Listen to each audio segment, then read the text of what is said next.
মাঠেতে 2014 সালে মিঠুন আর মদন মিত্র মিটিং করতে এসেছিল, আবার সেদিন এসেছিল কি হেলে ভরা নই জল ঘোরাও নই।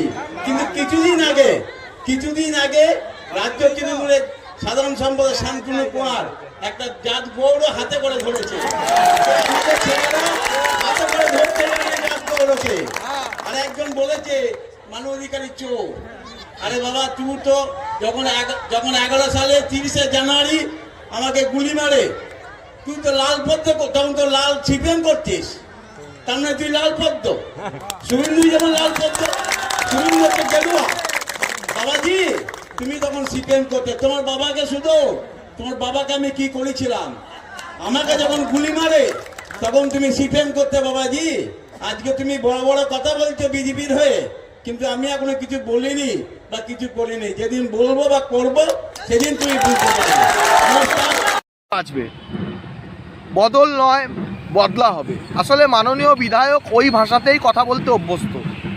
আরে উনি ডিজে তো পরে বাজাবেন, বদলা তো পরে নেবেন, আগে ওনার দল সরকারে আসবে কিনা দেখুক, উনি আগে ভাতারের টিকিট পান কিনা দেখুন। সুতরাং একাধিক বিষয় আছে, বহু লম্বা দৌড়। সেই দৌড়ে বিধায়ক অতদূর এবং তার দল তৃণমূল কংগ্রেস দৌড়ে সেই সংখ্যাগরিষ্ঠতায় পৌঁছাতে পারবে বলে আমাদের মনে হয় না। এবং এসআইআরে যেভাবে নাম বাদ গিয়েছে, গোটা পশ্চিমবাংলায় ভাতার বিধানসভা সহ আমরা পশ্চিমবাংলায় রাজ্য সরকার বিজেপির হবে এবং বিজেপির লোক মুখ্যমন্ত্রী হবে। তখন ওনার এই বক্তব্যগুলো ওনার দিকে বুমেরাং হয়ে যেন না ফিরে আসে। বিধায়ক সাহেবকে বললো, বয়স হচ্ছে, একটু শান্ত হন, কি দরকার এত উত্তেজিত হওয়ার, ব্লাড প্রেশার বাড়বে, শরীর খারাপ করবে, শান্ত হন।